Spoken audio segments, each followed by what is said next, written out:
तेणु जमराज ये अन्याय करूना केवल आपणकर नियम को पालन करुँच। तेणु जिते जम 3 गार काटी से प्रभु निज शरीर में थिबा से पाप पुरुष को सहीटी काढ़ी देइछंती। निज भितर जो हत्या पुरुष थिला, जो पाप पुरुष थिला, जे कि रावण को बद्ध करिथिला, से हत्या पुरुष ताको शरीर भितर काढ़ी देले। झाड़ निर्गत है, से झाड़ू बाहरी गले सी आउे प्रभु सीधा पहुँची गले वैकुंठपुर रे। पुणी जाई क्षीर समुद्र अनंत शय्यारे शोई रहिले। तेणु से जो पाप पुरुष बाहरिला प्रभु को शरीर बाहरिला, सेतेबेले ये समस्त ब्रह्मा देवगण मान को समस्त को डाकिला, हे ब्रह्मादि देवगण माने मु तो प्रभु को शरीर थी ठीक थी।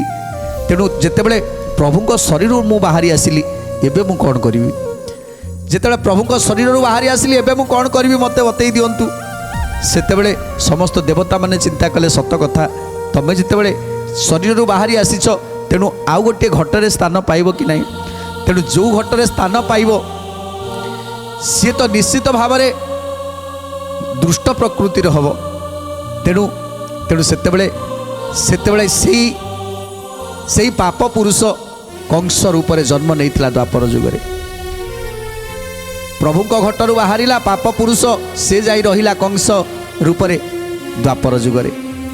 आउ से द्वापर जुगरे रही पुणी देवता मान को कष्ट देला, देवता मान को कष्ट देला, दुख देला, कहीं देवता माने ताकू कष्ट देइथिले। तेणु एक कथा देखी समस्त देवता माने पुणी थरे प्रार्थना कले प्रभु क्षीर समुद्र रे आसी प्रभु अनंत शय्यारे शोइछंती। सेतेबेले समस्त आसी पहुँची जाइछंती, पचारुछंती प्रभु रक्षा कर। सेतेबेले प्रभु कहउछंती एमिति मते कहिथिल त्रेता जुगरे जे प्रभु जन्म नियो ता नले आमे समस्ते आत्मविसर्जन करदेबू, मरीजु समस्ते, कहीं ये रावणर अत्याचार आम सही पारुनु। तेणु तुम मान कथा को नहीं मु जन्म नहीं हेले चिंता कर त्रेता जुगरे ना मु गरुड़ पिठी बसी कौटिकी जाइछि ना मु कौनसी सुदर्शन चक्रर व्यवहार करिछि।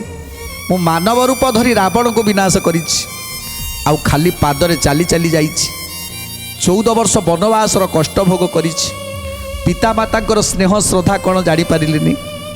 बनरे रही रही ए दिनटा को काटिदेली। आउ मो प्रियतम सीता को मु हरई बसिली। आउ तेणु समस्त पाखरे मो परिवार को पाखरे मु समस्त अन्याय करिछि बोली समस्त चिंता कले। सीता को अग्नि परीक्षा दबा को पड़िला कहीं कारण ए समाज रे ताको कहीं निंदित न करंतु सेइति पाई समस्त को सामने सीता को अग्नि परीक्षा करने पाई पड़िला। आउ मो सीता को त्याग करने को पड़िला। एमिति कि सत्य को रक्षा करने को जाई, सत्य को रक्षा करने को जाई मो पिता को मध्य हरैछि। तेणु एमिति एमिति अनेक कथा कहउछंती प्रभु समस्त देवता मानकु। राम अवतारे मुई पाइली जे कष्ट बहुतर कष्ट मोते देला से पापिष्ठ। बहुतर कष्ट मोते देला से पापिष्ठ।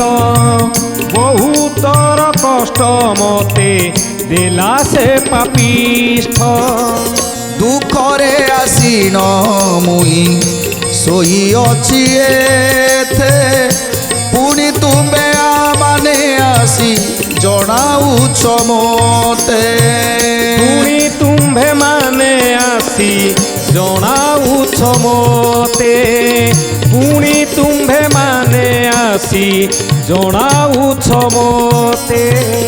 मंचपुरे मुई आउ नईबी जनम राक्षस नवधिबी मु भल रूपे जान। गोविंद माधव कृष्ण श्री मधुसूदन। गोविंद माधव कृष्ण श्री मधुसूदन।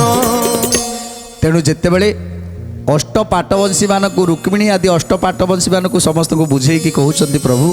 तेणु जितेबले देवता मैंने आसी गुहारी कले, हे प्रभु कंस एवं अतिष्ठ कलानी, तेणु आपण जन्म नहीं कंस को विनाश करंतु। सेतेबले मुझे कही देख आउ मोर से मर्त्यपुर को जीवार नहीं कि जन्म हबार नहीं कहीं तमें मैंने मत जी कष्ट देलनी से कष्ट मोर एबे भी मन पड़ुछि जेतेले रावण को विनाश करने को गली सेतेबेले समस्ते भले ही कहल जे प्रभु जन्म नियंतु आमको रक्षा करतु सेतेबेले रक्षा करदेली आउे केते कष्ट से राम रूप में जन्म नहीं केते कष्ट मु भोग करिछि तमे चिंता करिछ तथापि तमे माने छाड़िलनी तेणु मोर आउ जन्म हबार नहीं कि कौनसी असुर को बद्ध करिवार नहीं कि ब्रह्महत्या दोषरे दोषी हबार नहीं जिते प्रभु एक कथा कहउछंती सेते समस्त देवता माने पाद तले पड़ जाइछंती प्रभुंकर जे प्रभु आपण जदि कंस दाउरु आमको रक्षा न करिवे ताहले किए आउ रक्षा करिवो काहाकू आउ गुहारी करिवु